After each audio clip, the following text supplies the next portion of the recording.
Hey everybody, Coach Kyle here coming at you for part 2 of lower leg and foot pain. If you haven't watched part 1, I'm going to encourage you to go back and watch it. A couple things to highlight from it though. One, I'm going to give you some techniques today. If you saw part 1 and you're like, that's great, there's a lot of stuff, but what do I actually do? Today we're going to get to the self-care, utilizing some of our favorite tools on how we're actually going to make it feel better.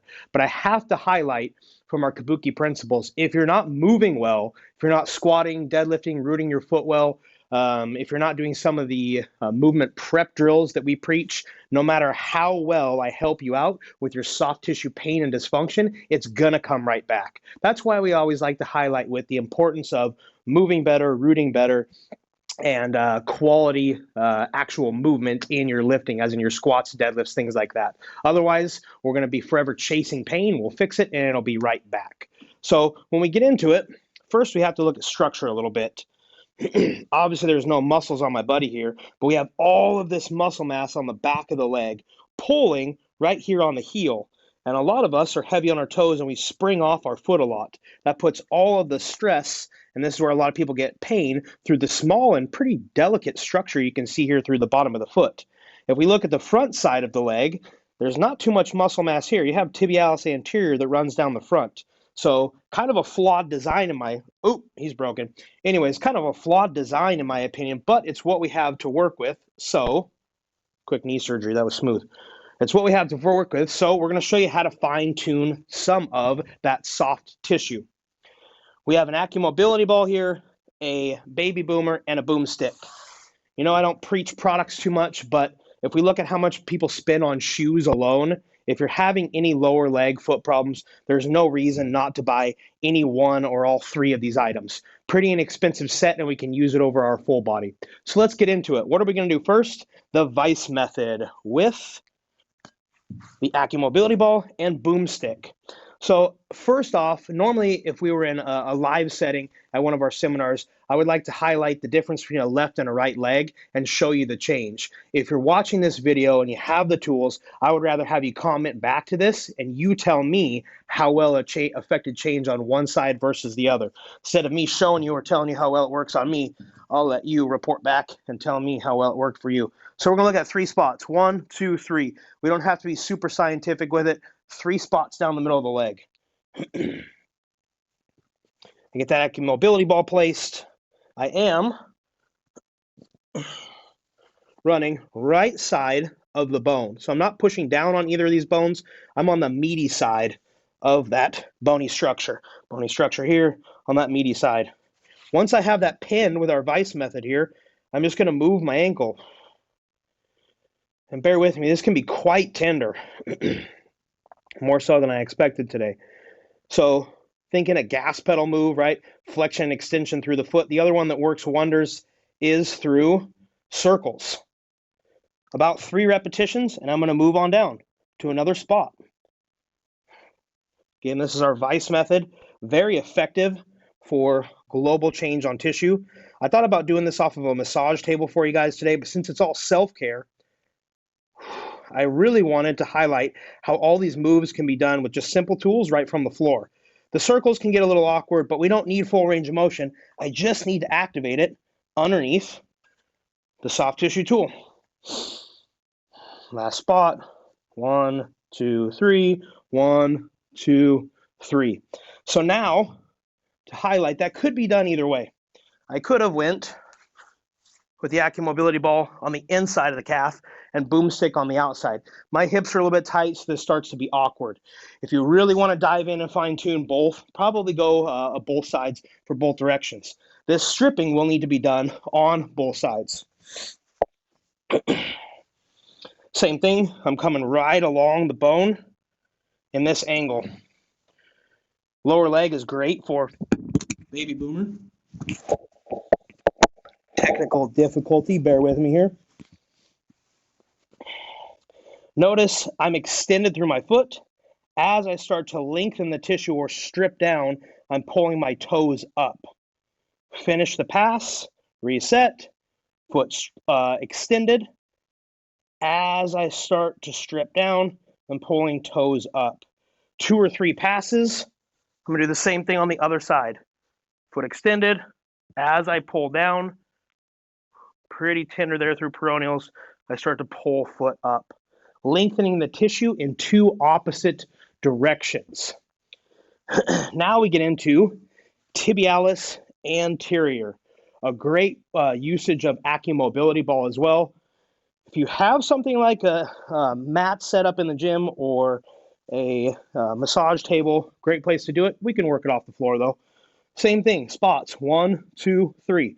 I don't have to be super specific, just picking a couple different places. You can see my foot here, not a huge range of motion, but there is enough where I can still pull my toes up. I can also work lateral movements or the part of a circle that I can work. Looks pretty awkward here because that muscle is pretty gummed up for me and it's not moving very smoothly. Then I would work the next spot down. Again, my magic rule, 3, 2, 3, 1, 2, 3, and then I would work on to the last spot. Tibialis anterior can benefit from some stripping work as well, like we just talked about. As I start to go down the length of that muscle right next to the bony landmark, I'm pulling those toes up. So again, set. As I start to pass through, pulling those toes up. One of my favorite ones that gets missed a lot is the back of the calf. In part 3, when we do partner-assisted work, you have a whole bunch of different ways to get into this. Just because of the angle of the back of my body, it can be really awkward to start to get into my posterior chain. However, we have a simple solution for the calf.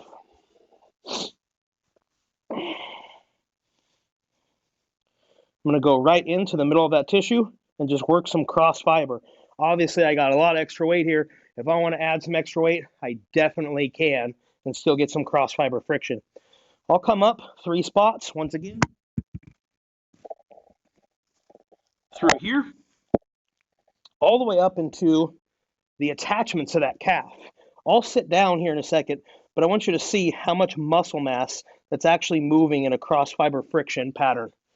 If I want a bunch of weight, I can sit on it and still get that cross fiber friction.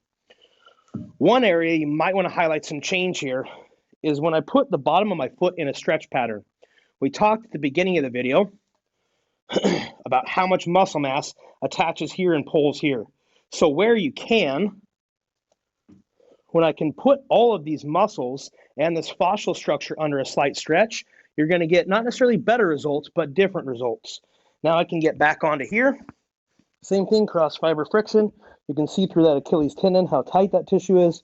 It's rotating almost my whole leg. I can still put plenty of weight on it and work through those 3 spots. So I would highlight this position, 1, 2, 3. I can work the outside of that head or the inside of that head just as easy, and then repeat those 3 spots with boomstick. Very effective, very important, but missed position. A lot of people try to foam roll their calves, and there's just not enough weight of my foot and my lower leg to be very effective there. That's why we suggest this effective change here. Almost done. To wrap it up, we have to highlight the bottom of that foot structure. This is where a lot of the pain is residing from.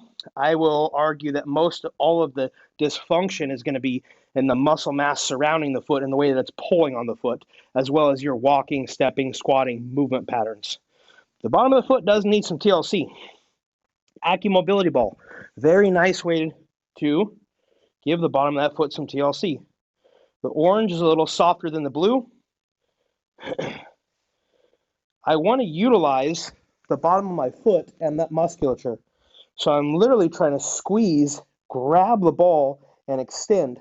My hand does a better job because the dexterity is a little bit better. I'm trying to squeeze this way, open and extend and stretch that foot out. I can pick a couple spots on the bottom of the foot.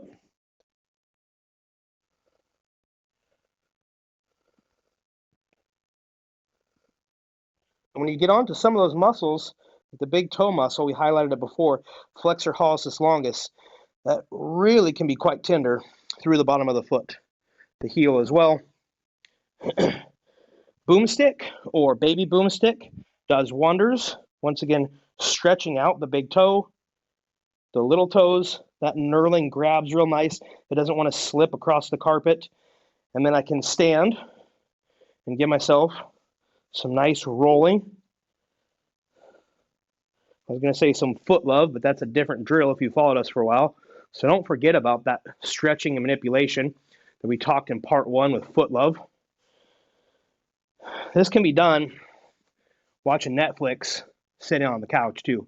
Don't think you have to do it from standing. A couple minutes of work through the bottom of the foot. Global work, more pinpoint work. The last thing I'll share with you, because I am a big fan of floss. Once again, to highlight, we talked how much muscle mass is sitting on the back of this, pulling on the bottom of the foot. People are running, they're jogging, warming up, doing squat warm-ups, all kinds of stuff throughout the gym. When we get into calf raises, another example. We're already taking all of this tissue through a full range of motion. Why not add if we are going to be doing those motions? I don't suggest, a ton. You need a lot of pressure here if you're going to keep it on for sets either. But just some basic wrapping of floss. If you're having tenderness farther up in the top of the calf, you can definitely wrap the top part of the calf as well. I'll spare you watching me floss my calf twice. But just consider all the repetitions you're getting in your warm-up squats. If we know we're having dysfunction in the lower leg, why not floss that? Getting into our calf raises. We highlighted, of course, getting on an object, a calf raise machine, some plates, so we can get better extension of the heel past just flat. Even walking on the treadmill, walking across the gym to get to the squat rack from your warm-up stand. Anything like that is just extra care helping floss out those lower leg fibers. So take a run through, see if this doesn't help you with your lower leg pain and dysfunction. Try one side, right or left. See the immediate change you can get, which is pretty effective in a short amount of time compared to the other leg, and then report back and tell me the change that you got.